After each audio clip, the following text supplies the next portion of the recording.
Short കട്ടുകൾ ആളുകൾ കുതിക്കുന്ന ഈ കാലത്ത് ആളുകൾ കണ്ടിരിക്കേണ്ട ഒരു ആനിമയാണ് ഡ്രാഗൺ ബോൾ. നമ്മളെ നമ്മുടെ ഡിസിപ്ലിനും വർക്ക് എത്തിക്കിനെയും പറ്റിയൊക്കെ പഠിപ്പിച്ചു തരുന്ന ഒരു ആനിമയാണ്. ഡ്രാഗൺ ബോളിൽ തന്നെ പല പല സീസൺസ് ഉണ്ട്. അതിലെ ഡ്രാഗൺ ബോൾ എന്നുള്ള അതായത് ഫസ്റ്റ് സ്റ്റാർട്ടിംഗ് സീസണെ പറ്റിയാണ് ഞാനിവിടെ പറയുന്നത്.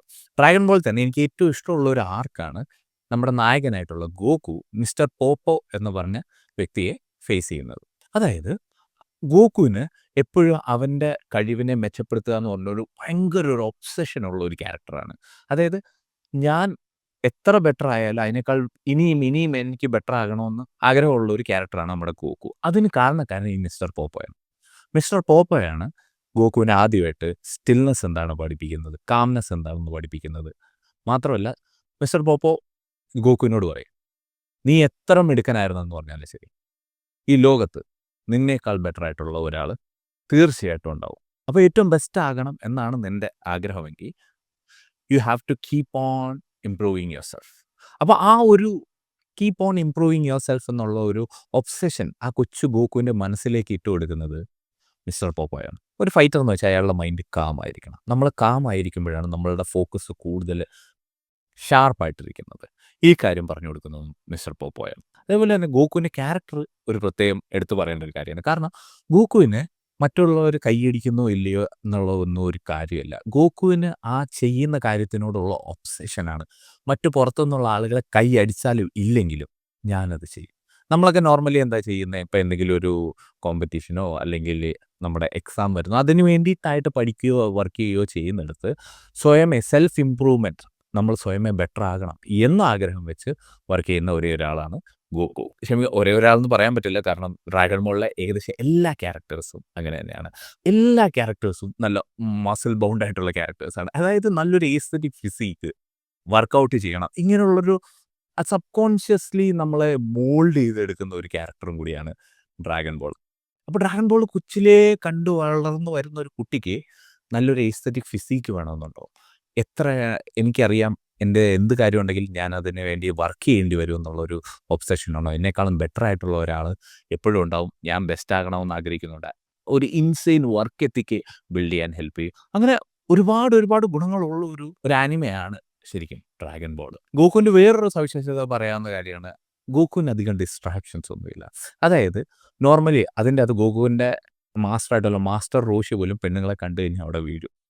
ആ സ്ഥലത്ത് പോലും ഗോകു ലൈക്ക് ട്രൂ സിഗ്മ എന്നൊക്കെ പറയത്തില്ലേ, അതുപോലെയാണ്. അതായത് ഗോകുവിനോട് ബൾമ പറയുന്നുണ്ട്. അതായത് ഈ ഡ്രാഗൺ ബോൾ എന്ന് പറഞ്ഞാൽ ഈ കഥയുടെ ഒരു ബേസ് തന്നെ ഈ ഡ്രാഗൺ ബോൾ എന്ന് പറഞ്ഞാൽ കുറച്ച് ബോൾസ് ഉണ്ട്. ഈ ബോളുകൾ പലയിടത്തായിരിക്കും. ഇതിനെ എല്ലാത്തിനും കൂടെ കളക്ട് ചെയ്തിട്ട് നമ്മൾ വെക്കുവാണെങ്കിൽ ഒരു ഡ്രാഗൺ പ്രത്യക്ഷപ്പെടും. ഈ ഡ്രാഗൺ നമ്മുടെ 3 വിഷുകൾ നടത്തിത്തരും. അതായത് മരിച്ചുപോയ ഒരാളെ ജീവിപ്പിക്കാൻ വരെ ഇതിന് കഴിയും. ഗോകുവിന് ഈ കാര്യങ്ങളൊന്നും അറിയത്തില്ല കുട്ടിക്കാലത്തിൽ. ഓക്കെ. ആ സമയത്ത് ഗോകുവിനോട് ഈ ബൾമ വന്നിട്ട് ബൾമയും യങ്ങാണ്. അന്നേരം ആ സമയത്ത് ബൾമ പറയുന്നുണ്ട്, ലൈക്ക് നീ എനിക്ക് നിൻ്റെ ഇരിക്കുന്നത് ഡ്രാഗൺ ബോൾ തരുവാണെന്നുണ്ടെങ്കിൽ എൻ്റെ പാവാടയ്ക്കുള്ളിൽ എന്താണെന്ന് ഞാൻ കാണിച്ചു തരാം. ഓൺ ദ സ്പോട്ട് ഗോകു പറയുന്നത്, അത് കണ്ടിട്ട് എനിക്ക് എന്തെടുക്കാണ്. ഇതൊന്നും ഗോകുവിൻ്റെ ഒരു കാര്യമല്ല. ഗോകുവിനെ അങ്ങനെ ഡിസ്ട്രാക്ട് ചെയ്യാൻ പറ്റില്ല. അതെ, ഞാൻ ഈ പറഞ്ഞ ഇത് വെച്ച് തന്നെ ഈ ആനിമെ 13+ ആണ്, 18+ അല്ല. നിങ്ങൾ വിചാരിക്കുന്ന അങ്ങനത്തെ കാര്യങ്ങളൊന്നും ഇല്ല. പക്ഷേ 13+ ആണ്. ഗോകുവിൽ നിന്ന് പഠിക്കുന്ന മറ്റൊരു കാര്യമാണ് ഒരു ചൈൽഡ് ലൈക്ക് ഹ്യൂമിലിറ്റിയാണ്. അതായത് അത് ഭയങ്കര ഡൗൺ ടു എർത്ത് ആണെന്ന് പറയാം. അതായത് ഈവൻ ഈ എതിരാളികളോട് പോലും കരുണ കാണിക്കുന്ന ഒരു വ്യക്തിയാണ്. അതിൻ്റെ ഒരു കാരണം എന്താണെന്ന് വെച്ചിട്ടുണ്ടെങ്കിൽ ഗോകു അത്രയും സ്ട്രോങ് ആണ്. അവരെ തിരിച്ചെന്തെങ്കിലും ചെയ്താൽ പോലും ഗോകുവിന് ഫേസ് ചെയ്യാം. അപ്പം അതിനപ്പുറം വരുന്ന ഈ സിറ്റുവേഷൻസിൽ പോലും ലൈക്ക് ആ ഫൈറ്റിന് ശേഷം ആ എതിരാളിയോട് ബഹുമാനം കാണിക്കുന്ന ഒരു ക്യാരക്ടറും കൂടിയാണ് ഗോകു. അതായത് വെജീറ്റയുടെ എൻ്റെ ഫേവറേറ്റ് ക്യാരക്ടർ വെജീറ്റയുടെ ഡയറക്റ്റ് ഓപ്പോസിറ്റ് ആണ്.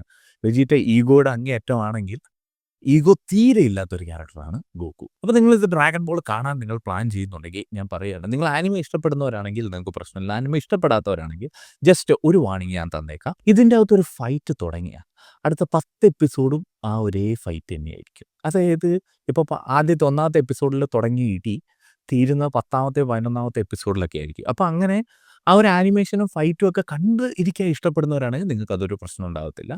അല്ലാത്ത പക്ഷം ഇത് ചിലപ്പോൾ ഒന്ന് ബോറടിക്കാനുള്ള സാധ്യതയുണ്ട്. പക്ഷേ വേറൊരു പ്രശ്നം എന്താണെന്ന് വെച്ച് കഴിഞ്ഞാൽ ഈ ഫൈറ്റുകൾ അങ്ങനെ അപ്പാടെ നമുക്ക് അവോയ്ഡ് ചെയ്യാനും പറ്റത്തില്ല. കാരണം എന്താണെന്ന് വെച്ചാൽ ഇതിൻ്റെ ഇടയിൽ ഓരോരോ ഹീറോയിക് മൊമെൻറ്റ്സും കാര്യങ്ങളൊക്കെ ഉണ്ട് ഈ കഥ മുന്നോട്ട് കൊണ്ടുപോകുക. അപ്പോൾ അതുകൊണ്ട് ആ ഒരു പാരഡോക്സ് പോലെയാണ് നമ്മളതിൽ ആ ഒരു ഇതെല്ലാം കണ്ട്, കണ്ട്, കണ്ട് തന്നെ നമ്മൾ പോകേണ്ടി വരും.